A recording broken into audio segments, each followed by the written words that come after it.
Safdah TV. Assalamualaikum warahmatullahi wabarakatuh. Alhamdulillah, nahmaduhu wa nasta'inuhu wa nastaghfiruh wa na'udzu billahi min shururi anfusina wa min sayyiati a'malina. Man yahdihillahu fala mudilla lahu wa man yudlil fala hadiya lahu. Wa asyhadu an la ilaha illallah wahdahu la syarika lahu wa asyhadu anna Muhammadan 'abduhu wa rasuluh. Qala Allah Ta'ala fi kitabihil karim, ya ayyuhalladzina amanu taqullaha haqqa tuqatih wa la tamutunna illa wa antum muslimun, amma ba'd. Sebelum kita kajian, saya ingin sedikit menasihati tadi yang handphonenya hidup saat sholat,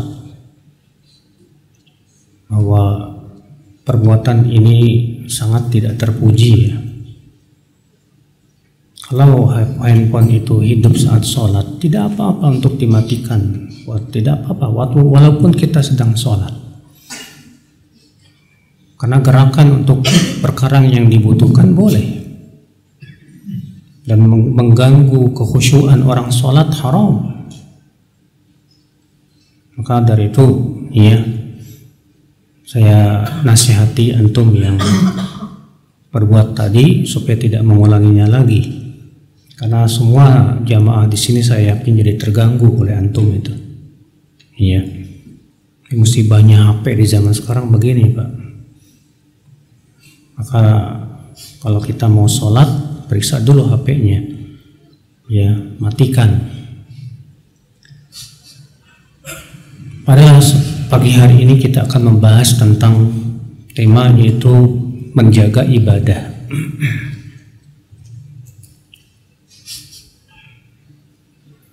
Kita tentunya, saudaraku seiman, diperintahkan oleh Allah Subhanahu wa Ta'ala untuk beribadah, karena ibadah adalah merupakan tujuan hidup manusia. Allah Ta'ala berfirman, wa ma khalaqatul jinna wal insa illa liya'budun. Tidaklah aku ciptakan jin dan manusia kecuali agar mereka beribadah kepadaku. Karena itu tujuan kita, bahwa kita hidup di dunia adalah untuk beribadah. Berarti betapa pentingnya kita untuk memperhatikan masalah ibadah. Betapa pentingnya kita bersungguh-sungguh akhal Islam untuk menjaga ibadah.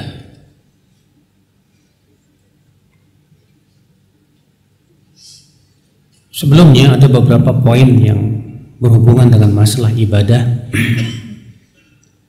Yang pertama,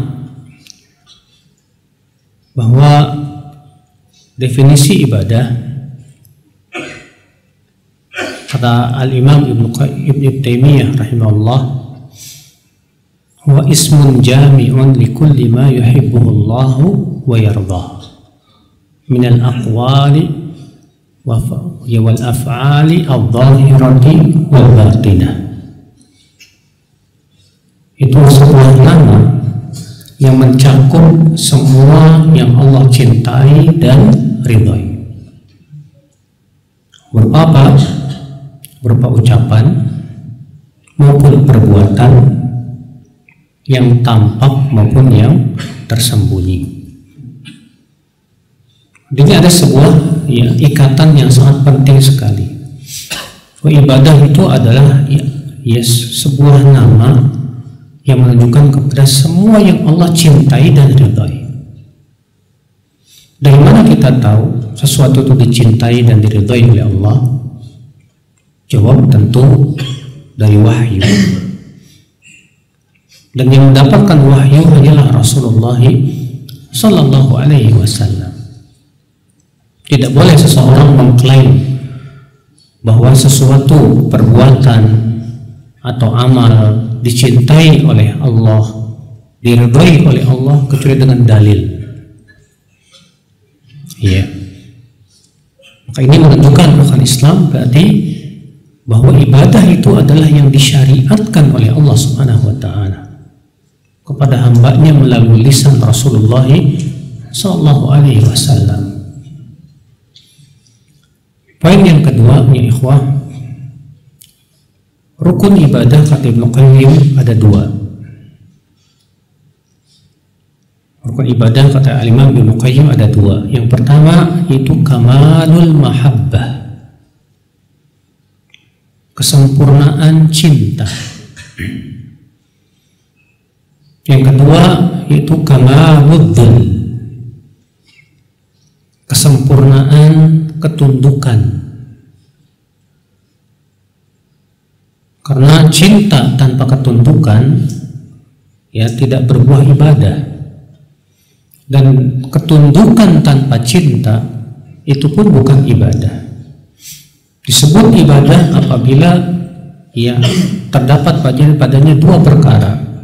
Yang pertama yaitu cinta yang sempurna kepada Allah, dan yang kedua yaitu adzul, ketundukan, kepatuhan yang sempurna kepada Allah Azza wa Jalla.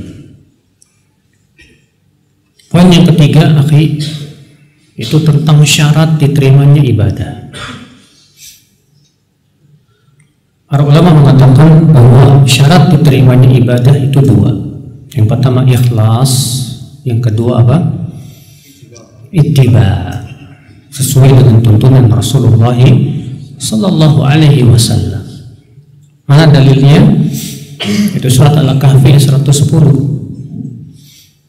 Allah Ta'ala berfirman, فَمَنْ كَانَ يَرْجُو لِقَاءَ رَبِّهِ فَلْيَعْمَلْ عَمَلًا صَالِحًا وَلَا يُشْرِكْ بِعِبَادَةِ رَبِّهِ أَحَدًا. Siapa yang mengharapkan pertemuan dengan Rabb-Nya, hendaklah ia beramal saleh dan jangan ia mempersekutukan Allah dengan apapun. Al-Imam Ibnu Qayyim dalam tafsirnya ketika menafsirkan ayat ini kata beliau apa? Hadhil ayah dalatun ala syartai qabulil amal. Ayat ini menunjukkan kepada dua syarat diterimanya apa? Amal. Iya.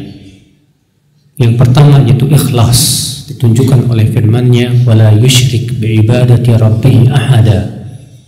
Dan janganlah ia mempersekutukan Allah dalam ibadah dengan siapapun.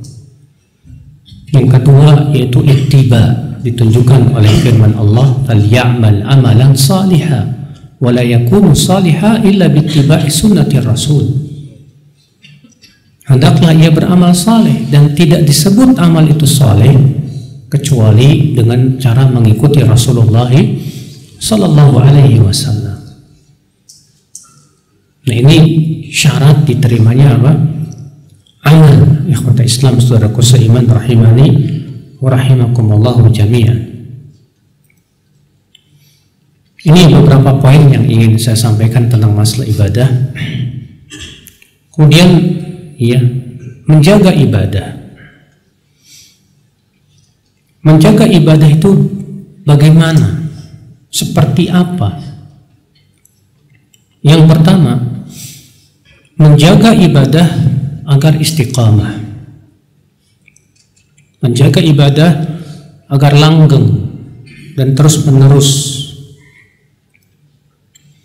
Karena disebutkan dalam hadis, ya ahabbul amali ila Allah adwamuha, ahabbul a'mali ila Allah adwamuha wa in qalla. Amal yang paling dicintai oleh Allah ya yang paling dawam. Apa itu dawam? Langgeng, terus menerus.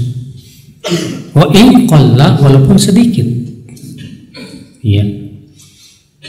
Kata Aisyah radhiyallahu anha, kana amaluhu dimah. Adalah amalan Rasulullah SAW itu dimah, terus menerus.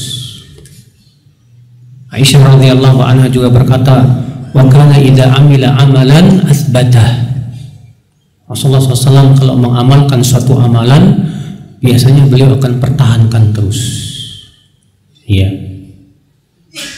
Saudaraku seiman rahimani wa rahimakumullah jami'an. Dawamnya ibadah, istiqomahnya ibadah ya akhwal Islam itu jauh lebih bermanfaat daripada ibadah yang banyak tapi tidak istiqamah. Karena istiqomahnya ibadah itu yang kita harapkan agar kita wafat di atas ibadah tersebut. Kata para ulama, ya al-ibratu bil khawatim. Yang dilihat itu pada penutupannya, bukan pada awal atau tengahnya. Di awal kita ya ahli ibadah, di tengah kita ahli ibadah, tapi di akhir hayat kita tinggalkan ibadah, percuma ya akhal Islam. Saudaraku seiman rahimani wa rahimakumullah jami'an. Dan mendawamkan ibadah ini yang tidak mudah, Pak. Menjaga agar ibadah kita dimah, ya dawam terus menerus, ini yang sulit, saudaraku seiman rahimani wa rahimakumullah jami'an. Karena dawamnya ibadah itu mengikuti apa, Pak? Keistiqomahan hati. Ketika hati istiqamah, insya Allah, ya saat itu insya Allah kita bisa istiqamah di atas ibadah. Dan untuk menjadikan hati kita istiqamah terus ini yang sangat sulit. Karena hati ini ya berbolak-balik. Kata Al-Hasan Al-Basri, al-qalbu asyaddu taqalluban minal waraq. Ya minal waraqah. Hati itu lebih mudah ya untuk berubah dari kertas atau apa daun ya ketika ditiup oleh angin.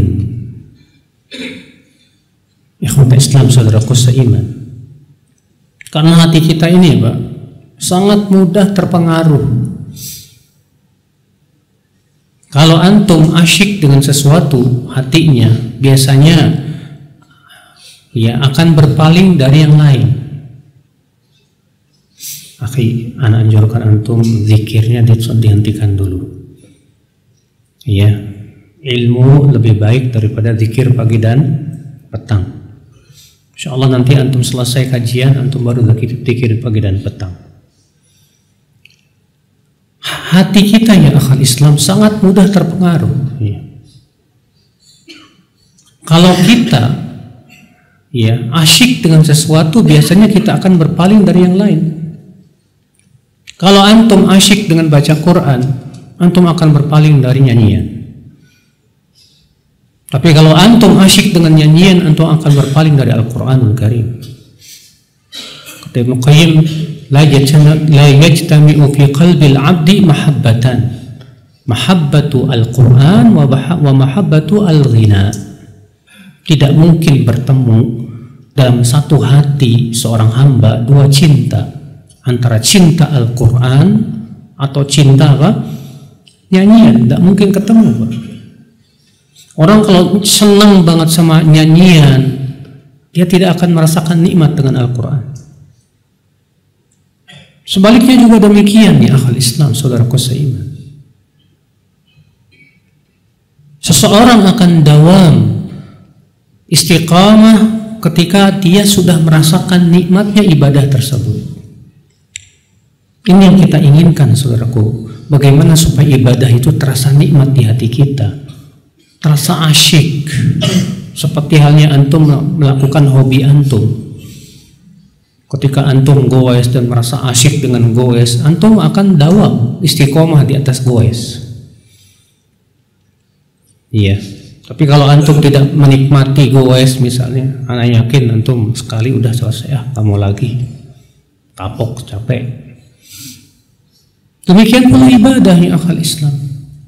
Ketika ibadah itu kita merasakan kenikmatannya, kita merasa Masya Allah ketentraman yang luar biasa dalam ibadah kita, kita akan rindu, ingin lagi, ingin lagi, ingin lagi, dan ingin lagi. Nah, rasa nikmat, rasa asyik dengan ibadah selalu seringkali kalah oleh syahwat masalahnya, Pak. Kan kita hidup di dunia yang di zaman yang penuh syahwat masalahnya ya ikhwah. HP yang kita punya itu isinya syahwat banyak sekali. Iya. Sehingga akhirnya syahwat itu seringkali membuat kita tidak bisa istiqamah ya akhal Islam. Apalagi na'udzubillah nasallallahu salamata wal afiyah, ketika hati kita asyik dengan maksiat, melihat hal-hal yang terlarang, Ya, akhirnya keimanan kita semakin lemah akibat maksiat kita, Pak. Ibadah kita pun semakin lemah akibat maksiat kita kepada Allah Azza wa Jalla. Karena maksiat itu sudah pasti ya akan melemahkan keimanan dan hati seorang hamba. Ikhwata Islam, saudaraku seiman. Maka ini yaitu yang pertama, menjaga ibadah agar dawam. Agar apa? Istiqamah. Dan kita harus punya yang namanya ibadah yang sifatnya daimah itu, Pak. Dawam itu. Yang bisa kita andalkan nanti pada hari kiamat. Rasulullah SAW saja bertanya kepada Bilal, ya Bilal, akhbirni bi arja amalin amiltahu fil Islam. Hai Bilal, kabarkan kepadaku apa amal yang paling kamu harapkan dalam Islam. Apa kata Bilal, ya Rasulullah, ma amiltu amalan arja indi fil Islam. Tidak ada amal yang paling aku harapkan dalam Islam dari setiap kali berhadas kemudian berwudu lalu sholat 2 rakaat. Masya Allah. Rupanya ini amalan yang paling diharapkan oleh Bilal. Sekarang kalau pertanyaan itu ditanya ke kita, apa kira-kira jawaban kita, Pak? Apa amalan yang paling kita harapkan dalam Islam, yang kita selalu dawamkan, yang selalu kita pertahankan terus semaksimal mungkin? Islam. Al-Quran bagaimana kabarnya? Sudahkah kita dawamkan? Sholat tahajud bagaimana kabarnya? Apakah kita dawamkan? Demikian pula sholat-sholat sunnah yang lainnya. Apakah kita dawamkan? Usahakan ya akhwat Islam, ada amalan yang sifatnya dawam, yang selalu kita pertahankan terus. Sibuk apapun kita terus pertahankan. Karena itu yang sangat bermanfaat ya di sisi Allah Subhanahu wa taala. Akhwat Islam, saudaraku seiman, rahimani wa rahimakumullah jami'an. Ini yang pertama, yaitu menjaga ibadah agar dawam. Menjaga ibadah agar apa? Ya, istiqamah, langgeng terus. Yang kedua, saudaraku seiman, itu menjaga ibadah agar jangan sampai dibatalkan pahalanya.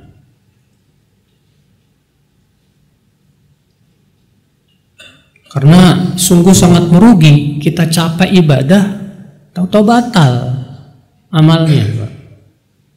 Dan pembatal amal itu masalahnya nggak sedikit masalahnya, Pak. Masya Allah. Syekh Salim yang punya kitab yang berjudul Mubtilatul A'mal, yang saya terjemahkan dengan judul Perusak-perusak Amal, yang kemudian diterbitkan oleh Pustaka Imam Syafi'i waktu itu. Iya. Ada sekitar 30 lebih ya, pembatal, perusak amal yang bisa merusak amal seorang hamba. Apa saja diantaranya ya akhwal Islam? Syirik. Syirik membatalkan amal, baik syirik besar maupun syirik kecil. Syirik besar yang batal bukan cuma amal tertentu, semuanya. Allah berfirman, la in asyrakta la yahbatanna amaluk. Kalau kamu berbuat syirik, maka Allah batalkan amalmu semuanya. Batal semuanya, habis. Na'udzubillah. Syirik kecil contohnya apa? Ria, ingin dipuji orang. Namun kata Syekh Muhammad bin Shalih Al-Utsaimin rahimahullah, ria itu berpengaruh ketika munculnya sebelum beramal dan ketika sedang beramal. Jadi sebelum beramal muncul ria, ini sangat pengaruh. Atau ketika sedang berjalan amal muncul ria, berpengaruh, batal amal kita. Adapun setelah selesai beramal baru muncul ria, kata Syekh Utsaimin, tidak berpengaruh. Sudah selesai ibadah antum, sedekahnya sudah selesai, keesokan harinya antum merasa ria, maka ria setelah beramal, kata Syekh Utsaimin, tidak berpengaruh. Yang berpengaruh membatalkan amal setelah amal itu apa? Ujub dan sombong. Iya. Antum merasa ujub karena antum Masya Allah sedekahnya banyak, karena antum Masya Allah ilmunya banyak, karena antum Masya Allah senang tahajud, karena antum Masya Allah senang puasa sunnah. Lalu kemudian antum terkena penyakit apa? Ujub dan sombong, nasallallahu salamata wal afiyah, maka batal amalnya, Pak. Kata Syekh Utsaimin, al-ujbu muhbitun lil a'mal. Ya, ujub itu bisa membatalkan amal, habis. Kenapa? Karena hakikat orang yang ujub, kata Syekh Utsaimin rahimahullah, yaitu dia sama saja mengungkit kebaikannya kepada Allah. Seakan-akan dia berkata, ya Allah, nih aku sudah banyak beramal soleh nih, banyak. Padahal siapa yang memberikan kekuatan dia untuk beramal? Allah subhanahu wa ta'ala. Untuk buat apa dia ujub? Buat apa dia sombong dengan amalnya tersebut, akhul Islam?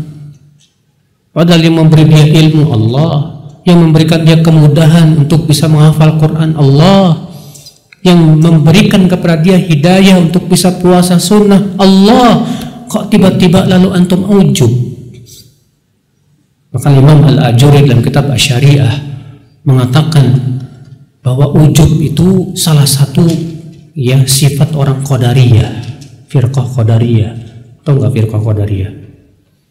Firqah Qadariyah itu ada yang tahu? Siapa firqah Qadariyah? Ada yang tahu? Kelompok yang menolak adanya apa?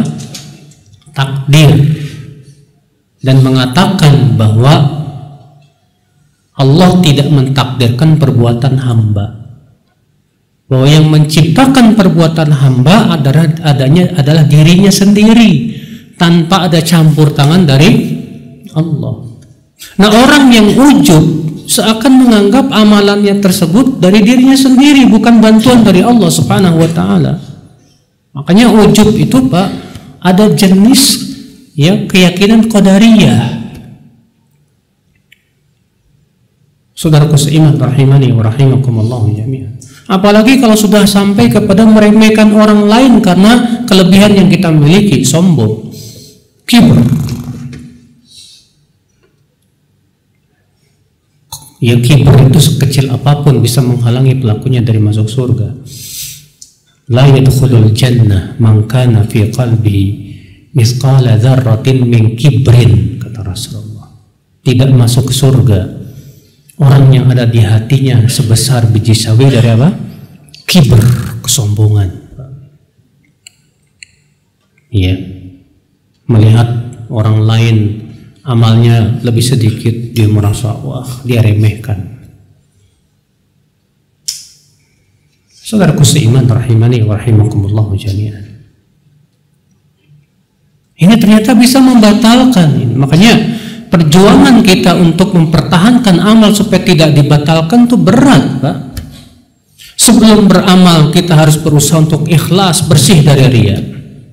Ketika sedang beramal kita terus muraqabah, awasi terus, jangan sampai amal kita kemasukan apa? Riya. Setelah selesai beramal kita masih terus berjuang, jangan sampai kemasukan ujub dan sombong. Karena ini semua, Pak, bisa membatalkan apa? Amal nih semuanya nih. Nasallallahu salamata wal afiyah. Jadi amal kebaikan itu lupakan aja, nggak usah kita inget-inget. Yang kita inget-inget itu, Pak, amal dosa kita, kesalahan-kesalahan kita, itu yang selalu kita ingat agar apa menimbulkan taubat lagi, minta ampun lagi, istighfar lagi. Akhul Islam, saudaraku seiman, lisan, akibat lisan, ya, seringkali terkadang amal kita dibatalkan oleh Allah Subhanahu wa ta'ala. Sebutkan dalam hadis Rasulullah SAW, innal abda la yatakallam bikalimatin min sakhatillah la yulqi biha balan yahwi bi fi nari jahannam 70 kharifan. Rawahu Muslim. Seorang hamba mengucapkan kata-kata yang dimurkai oleh Allah, tapi dia anggap remeh, diremehkan sama dia. Gara-gara ucapan itu, kata Rasulullah, yahwi bi fi nari jahannam ya 70 kharifan wa fi riwayatin ab'ad ma bainal masyriq wal maghrib. Dia masuk dalam neraka jahannam sejauh 70 musim. Dalam satu arti yang lain, lebih jauh dari timur dan barat. Allahu Akbar. Gara-gara ucapan. Iya. Saat bercanda misalnya. Seperti orang musyrik, orang munafik di zaman Rasulullah SAW. Saat bercanda, ya, dalam sebuah peperangan mereka bercanda. Apa kata mereka? Ma ra'ayna arghaba butunan wala ajbanahum indal liqa, ya, indal qital min qura'ina. Kata mereka sambil bercanda, apa? Kita ini kalau melihat ya kori-kori ini kok paling doyan makan ya, paling takut kalau perang. Bercanda. Mendengar itu seorang sahabat berkata apa? Kadab, kamu dusta. La ukhbiranna Rasulullah sallallahu alaihi wasallam. Aku akan kabarkan Rasul dengan ucapanmu itu. Pergilah sahabat ini kepada Rasulullah, ternyata ayat Al-Quran mendahuluinya. Iya. Apa kata Allah Subhanahu wa ta'ala? Qul abillahi wa ayatihi wa rasulihi kuntum tastahzi'un. Apakah kepada Allah, ayatnya, rasulnya kalian memperolok? La ta'tadhiru qad kafartum ba'da imanikum. Jangan lagi kalian minta alasan, minta udzur. Kalian telah kafir setelah keimanan kalian. Kadang kita sedang bercanda, tapi bercandanya isinya apa? Ya, gak baik, gak bagus. Bahkan terkadang memperolok ayat Allah atau ya sunnah Rasulullah Sallallahu Alaihi Wasallam. Gak terasa ternyata amal kita dibatalkan oleh Allah Subhanahu Wa Taala. Ngeri sekali. Akhul Islam, saudara seiman, ini poin yang kedua, Pak. Menjaga amal agar apa? Ya, agar tidak dibatalkan oleh Allah. Dan untuk mengetahui hal-hal yang bisa membatalkan amal, harus mengetahui apa saja yang bisa membatalkan amal. Silakan antum baca buku tersebut yang sudah saya sebutkan, yang ditulis oleh Syekh Salim bin Eid Al-Hilali, yang berjudul Mubtilatul A'mal, ya, perkara-perkara atau perusak amal. Itu ada 30 lebih, Pak, ya, penting dan sangat penting untuk kita baca supaya kita jauhi. Kalau kita bahas satu persatu itu panjang, terlalu panjang ya. Ikhwata Islam, saudaraku seiman. Kemudian yang ketiga, menjaga amal.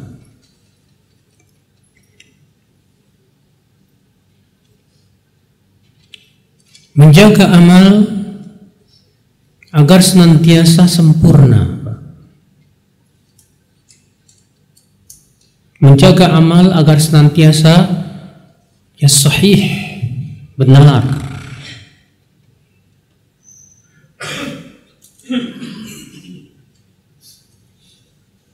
Al-Imam Ibn Qudamah dalam kitab Mukhtasar Minhajul Qasidin berkata, la yatimmu amalul abdi illa bi thalathah. Tidak sempurna amalan seorang hamba kecuali dengan memperhatikan 3 perkara ini. Apa itu? Yang pertama, ta'jiluha. Segera lakukan. Ya, jangan ditunda-tunda. Yang kedua, Kitmanuha, sembunyikan, jangan diperlihatkan.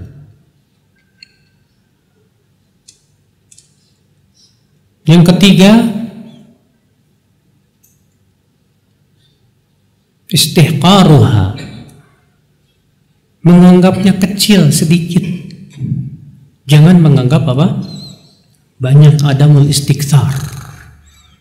Ya seakan-akan saya amalnya sudah banyak, jangan.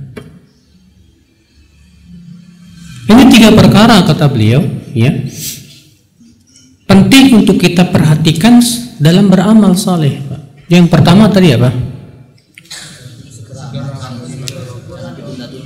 Ya, ahsan, ya, yaitu ta'jiluha, segera lakukan, jangan ditunda-tunda. Karena penyakitnya orang beramal tuh seringkali nunda-nunda, Pak. Makanya Al-Hasan Al-Basri berkata apa? Iyyak wat taswif. Jauhi oleh kamu taswif. Apa taswif itu? Nanti. Ya. Fa innaka fi yaumik wa lasa fi ghadik, karena kamu sedang berada di hari ini, bukan hari esok. Besok belum tentu ada. Besok belum tentu umur kita masih panjang, Pak. Mungkin hari ini hari terakhir. Sekarang kita segera lakukan. Ada kesempatan pagi hari, jangan tunda nanti sore. Makanya kata Abdullah bin Umar setelah meriwayatkan hadis, kun fid dunya ka'annaka gharibun aw abirus sabil. Jadilah engkau di dunia ini seakan-akan engkau orang asing atau ya penyeberang jalan, musafir. Kata Abdullah bin Umar apa? Idza asbahta fala tantadhiril masa wa idza amsayta fala tantadhiris sabah. Ya.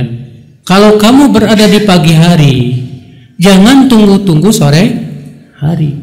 Kalau kamu berada di sore hari, jangan tunggu-tunggu pagi hari. Ya. Wa khudh min sihhatika qabla maradik wa min hayatika qabla mautik. Ambil kesempatan sehatmu sebelum kamu sakit, dan ambil kesempatan hidupmu sebelum kamu meninggal dunia. Ini penyakit kita terkadang itu taswif. Nanti besok insya Allah saya masih bisa kok. Kalau hari ini antum tidak bisa, besok pun antum tidak bisa. Tapi kalau hari ini kita bisa, insya Allah besok pun Allah mudahkan. Makanya apa?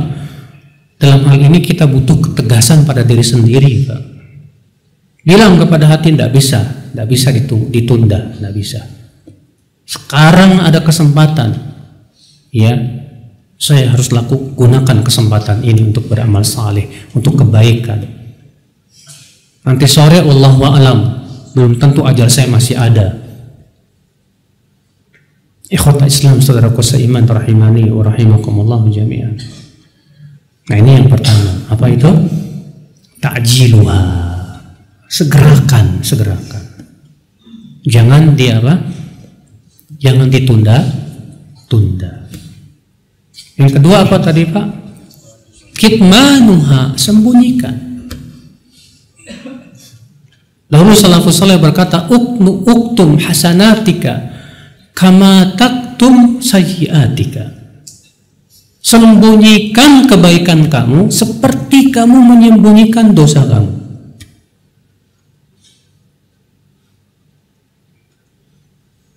Rasulullah SAW menganjurkan kita untuk menyembunyikan amal soleh kita, kecuali tentunya amalan-amalan yang tidak mungkin disembunyikan, ya Pak ya. Kayak sholat 5 waktu, sholat berjamaah nggak mungkin sembunyi-sembunyi kan? Ya, maka pada waktu itu di situ kita harus mujahadah untuk mengikhlaskan diri. Selama kita masih bisa sembunyikan Pak, nggak usah diupload di Facebook atau yang lainnya, nggak usah, ngapain. Sedekah, Rasulullah sangat anjurkan untuk sembunyi-sembunyi. Ketika Rasulullah menyebutkan tentang 7 orang yang akan Allah berikan naungan pada hari kiamat, di mana tidak ada naungan pada hari itu kecuali naungan Allah. Siapa diantaranya? Rajulun tasaddaqa bisadaqatin fa akhfaha hatta la ta'lama shimaluha ma tunfiqu yaminuha. Orang yang bersedekah lalu ia sembunyikan sedekahnya sampai-sampai tangan kirinya aja nggak tahu apa yang disedekahkan oleh tangan kanannya. Dahulu salafus soleh kalau sedekah sama orang tuh sampai yang disedekahi aja nggak tahu siapa yang ngasih. Ya. Dahulu seorang ahlul bait yang bernama Ali bin Husain bin Ali bin Abi Thalib, saat dia meninggal dunia, orang yang dikasihnya baru sadar setelah meninggal dunia udah nggak ada yang ngasih lagi. Setiap pagi selalu di depan rumahnya ada gandum dan yang lainnya. Rupanya Ali bin Husain setiap malam itu apa? Bawa itu gandum, digendong untuk malam, disimpannya di depan rumahnya. Udah pergi deh. Iya. Ketika dimandikan, ya pundaknya hitam, Pak. Ditanya ke istrinya, kenapa ini pundaknya hitam? Kata istrinya, dia kalau malam itu suka pergi bawa gandum. Dipanggulnya dia, disimpannya di depan rumah orang fakir miskin, udah pergi. Kalau kita enggak, Pak. Iya, ditulisin dari keluarga fulan. Waduh, enggak perlu itu, Pak. Ibadah itu bukan untuk diperlihatkan, Mas. Ngapain sih? Bukan untuk diupload di Facebook, di Instagram. Zaman sekarang itu antum lihat ya, tahajud aja live streaming. La haula wala quwata illa billah. Ya mungkin kita yang melihatnya sih husnudzon aja, mungkin tujuannya mau ngajak orang. Tapi kan untuk menjaga keikhlasan susah, Pak. Berat. Kalau ulama salaf terdahulu Sufyan Ats-Tsauri berkata, "Ma'alajtu syai'an ashadda min niyati." Tidaklah aku mengobati sesuatu yang paling berat dari niatku. Nah, kita dengan begitu mudah memperlihatkan ibadah kita kepada orang lain, sementara salafus saleh berlomba-lomba untuk menyembunyikan apa? Amalnya, tidak ingin terlihat oleh manusia. Disebutkan bahwa Imam Ahmad setiap seminggu sekali beliau mengkhatam Quran, istrinya nggak tahu. Saking beliau menyembunyikan amalnya, subhanallah. Sufyan Ats-Tsauri tahajud ya semalaman. Di pagi harinya beliau pura-pura biar dikira tetangganya dia baru bangun tidur. Ya, sementara kita bangun malam nggak tahajud aja udah cerita semalam saya bangun, padahal cuma kencing doang. Ikhwatul Islam, saudaraku seiman rahimani wa rahimakumullah jami'an. Ini yang kedua, kitmanuha.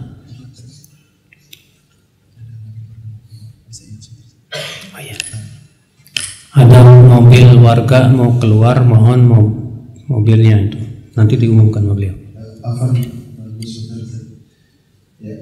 Mohon mobil ini berplat KT 1769 OB di lapangan, mohon untuk bisa diparkirkan sebentar di tempat lain karena mobil belakang mobil warga. Lagi mobil kuning berplat KT 1769 OB, mohon untuk dibantu bisa dipindahkan sebentar karena mobil belakang mobil warga yang dijual. Silakan Pak, dan saya selalu ingatkan bahwa kita ngaji untuk jangan dicampur dengan kezoliman. Ya, bawa mobil parkir sembarangan akhirnya menzolimi hak orang. Akhirnya antum apa? Pulang dapat pahala sekaligus dapat dosa. Sahih. Jadi saya harap ya masalah parkiran tolong diperhatikan. Banyak kajian kita dibubarkan gara-gara parkiran. Banyak kajian kita diprotes gara-gara apa? Parkiran. Ya, jamaahnya nggak peduli, yang penting simpen aja. Emangnya kardus. Itu mobil masalahnya Pak, ngangkatnya susah. Kita lanjutkan akal Islam. Tadi yang kedua itu kitmanuha. Yang ketiga apa? istihqaruha atau tasqiruha, menganggapnya sedikit, nggak banyak. Sebanyak apapun kita beramal, jangan menganggap wah amal saya sudah banyak, Pak. Iya. Kenapa? Karena ketika kita merasa amal kita banyak, khawatirnya akan terkena penyakit apa? Ujub dan sombong tadi, Pak. Yang perlu kita perhatikan, saudaraku, sebanyak apapun amal kita, kita tidak bisa memastikan bahwa amal kita sudah diterima oleh Allah.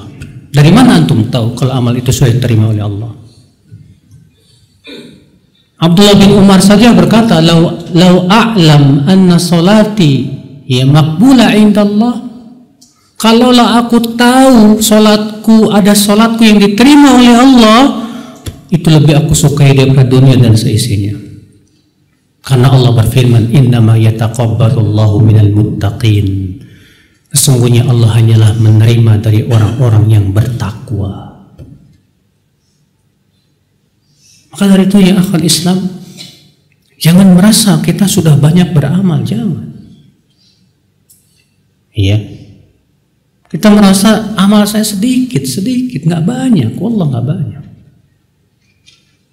Apalagi amal kita ini, Pak, dibandingkan amalnya Rasulullah dan para sahabatnya, alah, kecil sekali, sedikit sekali. Amal para tabi'in, para tabi'ut tabi'in yang mereka ahli ibadah yang luar biasa, Masya Allah. Itu saja mereka merasa masih takut, subhanallah. Abu Bakar sudah dijamin masuk surga, Umar masih sudah dijamin masuk surga. Suatu ketika Abu Bakar menjulurkan lidahnya sambil memegang. Kata Umar, "Ya Abu Bakar, ma fa'alt? Apa yang kamu lakukan?" Apa kata Abu Bakar? "Hadzal ladzi awradanil mawarid." Ini nih yang bikin saya bisa masuk neraka. Padahal beliau sudah dijamin masuk surga. Umar bin Khattab radhiyallahu anhu dijamin masuk surga. Suatu ketika Umar berkata, "Laita ummu Umar lam talid Umar." Andai ibunya Umar ya tidak melahirkan Umar. Dalam satu arti yang lain, andaikan Umar ia menjadi sebatang kayu saja. Padahal beliau sudah dijamin masuk surga. Sementara kita yang nggak dijamin, merasa amal ibadahnya banyak, merasa dirinya apa? Oh, wali, Pak. Bahkan bisa ngasih sertifikat orang masuk surga. Iya kan? Di Kalimantan ada itu, Pak. Ya. Bahkan dia mengklaim katanya Rasulullah muncul dari kuburnya, cium lututnya. Gelo. La haula wala quwata illa billah. Abu Bakar ya, wali Allah yang sangat tinggi kedudukannya di sisi Allah. Umar, wali Allah yang sangat tinggi kedudukannya di sisi Allah. Mereka sudah dijamin masuk surga, tapi mereka tetap merasa ketakutan sekali. Oleh karena itu ketika Allah turunkan firman-Nya, "Walladzina yu'tuna ma atau wa qulubuhum wajilatun annahum ila rabbihim raji'un." Dan orang-orang yang memberikan apa yang mereka berikan, sementara hati mereka merasa takut. Aisyah bertanya tentang ayat ini. "Ayo Rasulullah, apa sih maksud ayat ini? Apakah ayat ini maksudnya untuk orang-orang yang suka mencuri, berzina, berbuat maksiat, lalu mereka merasa takut?" "La ya bintas Siddiq," kata Rasulullah, "bukan itu maksud ayat ini, hai bintu Siddiq. Tapi maksudnya," kata Rasulullah, "mereka yang sholat, zakat, puasa, haji, beramal saleh, tapi dia merasa khawatir belum diterima oleh Allah." Subhanallah. Ini penting, Pak, untuk kita miliki sifat seperti ini, supaya kita tidak tertipu dengan banyaknya amal. Karena yang sangat berbahaya itu kalau kita tertipu dengan banyaknya apa? Amal.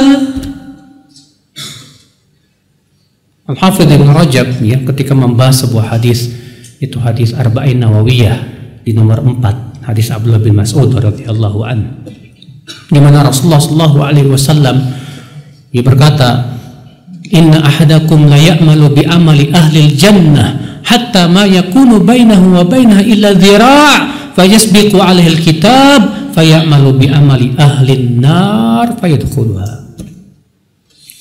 Di antara kalian seseorang ya kalian, kata Rasulullah, ada yang selama hidupnya beramal dengan amalan penduduk surga sehingga jaraknya dengan surga tinggal sehasta, mau meninggal, tapi ketentuan bertindak lain, berkata lain. Dia beramal di akhir hayatnya dengan amalan penduduk api neraka, lalu mati di atasnya sehingga ia masuk ke dalam neraka.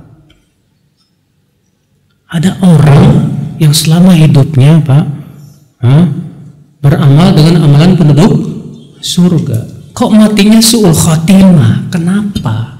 Apa Allah zalim? Gak mungkin Allah zalim. Al-Hafidz Ibn Rajab membawakan sebuah riwayat dalam Sahih Muslim, ada sebuah tambahan yang di situ menjelaskan, di mana Rasulullah bersabda, "Inna rajul la ya'malu amalan sittina sanah fi ma yabdu lin-nas wa huwa min ahlin nar." Ada orang yang selama 60 tahun beramal soleh sebatas yang tampak kepada manusia, dan ternyata ia penduduk api neraka. Kata Al-Hafidz Ibn Rajab apa? Kata-kata fima yabdu linnas, sebatas yang tampak kepada manusia, memberikan sebuah faedah. Apa itu? Bahwa dia beramal soleh sebatas lahiriahnya saja. Adapun sesuatu yang tak terlihat oleh manusia, ternyata dia tidak baik. Hatinya mungkin penuh riya, hatinya mungkin terkena ujub, tertipu dengan banyaknya apa? Amal saleh. Akhirnya gara-gara penyakit-penyakit ini matinya su'ul. Kalau antum melihat ada orang meninggal saat sholat, antum bisa pastikan nggak hatinya ikhlas? Bisa pastikan nggak? Kalau ada orang yang meninggal ketika sedang sholat, qadarullah dia meninggal, kita hanya bisa mendoakan mudah-mudahan husnul khatimah. Cuma masalahnya yang tahu hatinya siapa? Allah. Bagaimana ketika sedang sholat dan riya mati? Kira-kira husnul khatimah apa su'ul khatimah Pak? Su'ul khatimah, na'udzubillah. Na'udzubillah. Walaupun dia orang saleh, ahli ibadah, tapi kalau matinya dalam keadaan riya, na'udzubillah, su'ul khatimah. Atau dia setelah selesai ibadah terkena ujub dan sombong, lalu mati di atas itu, la haula wa la quwata illa billah. Musibah besar, saudaraku seiman. Ini semua akibat daripada al-ghurur bin nafs, yang tertipu oleh diri sendiri Pak. Dengan banyaknya amal, tertipu saudaraku seiman. Rahimani wa rahimakumullahu jami'an. Ini yang ketiga, yaitu menjaga amal agar tetap sempurna dengan memperhatikan 3 perkara tadi. Yang keempat, akhi, menjaga amal agar sah. Ya, menjaga amal agar apa? Sah. Dan tentunya dalam masalah sihatul amal berhubungan dengan masalah fikih. Masalah apa? Fikih yang berhubungan dengan niat. Karena kan niat itu sangat mempengaruhi apa? Keabsahan apa? Amal. Makanya para ulama mengatakan bahwa syarat sah niat itu 4. Syarat sah niat ada berapa? 4 ini yang disepakati oleh para ulama. Ada lagi yang lain namun diikhtilafkan. Yang pertama, ya, syarat sah niat yaitu muslim, Islam. Karena niat orang kafir tidak sah. Niat yang dimaksud di sini niatul ibadah ya Pak ya, niat ibadah. Syarat yang kedua yaitu an yakuna mumayyizan, tamyiz. Adapun anak yang belum mumayyiz seperti umur 4 tahun, 5 tahun yang belum mumayyiz, tidak sah ibadahnya. Tidak sah juga jual belinya, muamalahnya. Adapun yang keempat, yang ketiga, ya, al-ilmu bil manwi, berilmu tentang yang diniatkan. Maksudnya hukumnya, kata Syekh Utsaimin. Apakah hukumnya wajib atau hukumnya apa? Sunnah. Jangan sampai ibadah yang wajib niatnya sunnah, yang enggak sah. Atau ibadah yang sunnah niatnya apa? Wajib, juga enggak sah. Yang keempat, ya, alla takuna munafah baina an-niyah wal manwi. Antara niat dan yang diniatkan tidak ada sesuatu yang saling meniadakan. Ya, contoh misalnya murtad dari agama Islam, kan itu meniadakan. Banyak ulama menyebutkan syarat yang kelima, antakunan niyah fi bidayatil amal. Niat itu harus berada di awal amal, bukan di tengah-tengah, apalagi di akhir. Harus berada di mana? Di awal amal. Sebagian lagi ulama memberikan syarat antastamirran niyah wala tuqta. Niat itu terus ada dari awal amal sampai akhir amal, tidak boleh diputus. Berdasarkan hadis innamal a'malu binniyat. Ba dalam kata-kata bin niyat itu artinya lil musahhabah, menemani. Artinya menemani amal dari awal sampai akhir, tidak boleh diputus niatnya. Yang jadi masalah kan ketika terputus, Bapak misalnya tidur jam 11 baru bangun jam 4, akhirnya lupa sholat zuhur, sholat aja langsung dengan niat sholat asar. Di tengah sholat baru ingat, loh saya kan belum sholat zuhur. Akhirnya apa? Di tengah sholat Bapak langsung berubah niat zuhur, maka nggak sah dua-duanya. Kenapa nggak sah? Pertama, sholat zuhurnya terputus. Yang kedua, sholat asarnya niatnya tidak di awal, sehingga dua-duanya nggak sah di sisi Allah. Iya. Ikhwata Islam, saudaraku seiman, ini perpindahan niat itu ada perinciannya tentunya dalam masalah fikih, ya. Sebagian lagi menyebutkan syarat yang ketujuh, yaitu ada mutasyrikin niyah. Tidak boleh disekutukan niatnya itu. Dan tasyrikun niyah tentu ada ya yang memang membatalkan menyebabkan amal kita tidak sah secara artinya tidak diterima. Ada juga yang masih diperselisihkan oleh para ulama.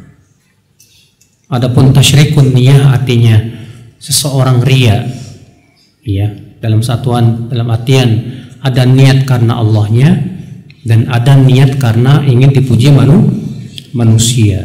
Ini persekutuan niat nih Pak. Jelas ini amalnya nggak diterima sama Allah, nggak dikasih pahala, bahkan dosa. Yang diperselisihkan oleh para ulama itu kalau tasyrikun niyah, bagaimana kalau beberapa niat dalam satu amal. Contoh, antum masuk masjid, sholat 2 rakaat dengan niat pertama sholat tahiyat masjid, yang kedua sholat wudhu, yang ketiga sholat duha, 3 in 1. Boleh enggak nih 3 niat dalam satu sholat? Jumhur dan mazhab imam yang 4 mengatakan boleh, sah. Ibnu Qudamah dalam kitab Al-Mughni, ya, berdalil dengan kias. Kias apa? Sebagaimana antum hadasnya berkali-kali, antum misalnya buang anginnya 10 kali, buang air kecilnya 3 kali, buang air besarnya sekali. Wudunya berapa kali, Pak? Cukup sekali untuk beberapa kali hadas. Demikian pula ini, kata beliau. Iya. Sementara Ibnu Hazm mengatakan tidak boleh. Wajib setiap amal itu niat tersendiri-sendiri. Itu masalah fikih tentunya, saudaraku seiman rahimani wa rahimakumullahu jami'an. Nah ini Pak, ini penting supaya amal kita sah, benar. Al-Imam Ibnu Qayyim dalam kitab Ighatsatul Lahafan ketika menyebutkan tentang alamat sihatil qulub, tanda hati yang sehat itu apa? Perhatiannya kepada keabsahan amal lebih daripada amal itu sendiri. Itu tanda hatinya sehat tuh Pak. Beda dengan orang yang hatinya nggak sehat, dia lebih memperhatikan amal, nggak peduli mau sah apa enggak, bodo amat. Yang penting saya beramal, selesai. Itu berarti hatinya berpenyakit Pak.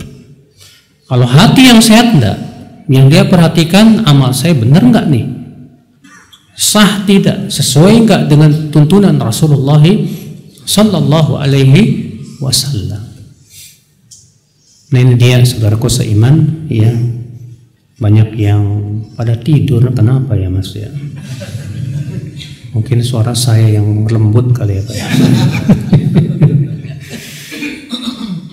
Ya, saya kira cukup sampai di sini Pak. Semoga kita termasuk orang-orang yang istiqamah. Demikian, subhanakallah bihamdik, asyhadu an la ilaha illa anta astaghfiruka wa atubu ilaik. Wassalamualaikum warahmatullahi wabarakatuh.